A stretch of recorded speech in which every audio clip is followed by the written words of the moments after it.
कार्तिक मास महात्म्य कथा अध्याय 13। कार्तिक कथा को सुनो, सभी सहज मन लाए। 13वां अध्याय लिखो। श्री प्रभु शरण में आए। दोनों ओर से गदाओं, बाणों और शूलों आदि का भीषण प्रहार हुआ।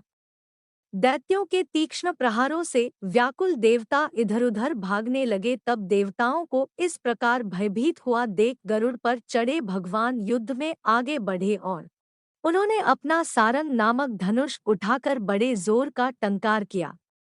त्रिलोकी शाब्दित हो गई। पलमात्र में भगवान ने हजारों दैत्यों के सिरों को काट गिराया। फिर तो विष्णु और जलंधर का महासंग्राम हुआ।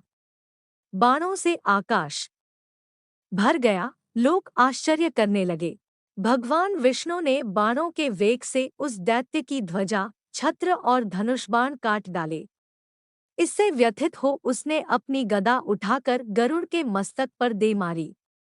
साथ ही क्रोध से उस दैत्य ने विष्णु जी की छाती में भी एक तीक्ष्ण बाण मारा।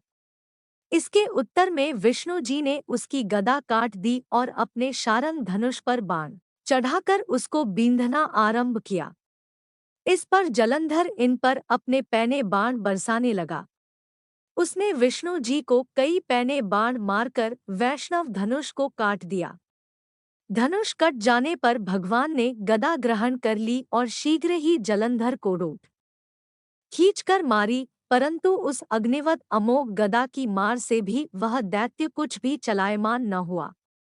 उसने एक अग्निमुख त्रिशूल उठाकर विष्णु पर छोड़ दिया।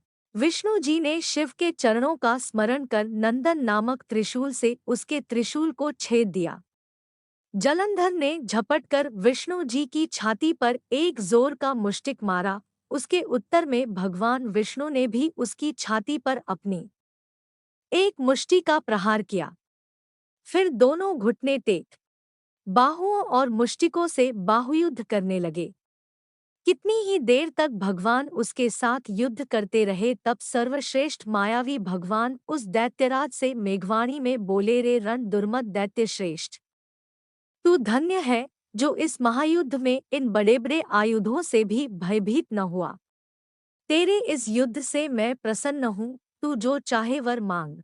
मायावी विष्णु की सी वाणी सुनकर जलंधर ने कहा, हे भावुक, यदि आप मुझ पर प्रसन्न हैं तो यह वर दीजिए कि आप मेरी बहन तथा अपने सारे कुटुंबियों सहित मेरे घर पर निवास करें। नारद जी बोले। उसके से वचन सुनकर विष्णु जी को खेद तो हुआ, किंतु उसी क्षण देवेश ने तथास्तु कह दिया। अब विष्णु जी सब देवताओं के साथ जलंधरपुर में जाकर निवास करने लगे।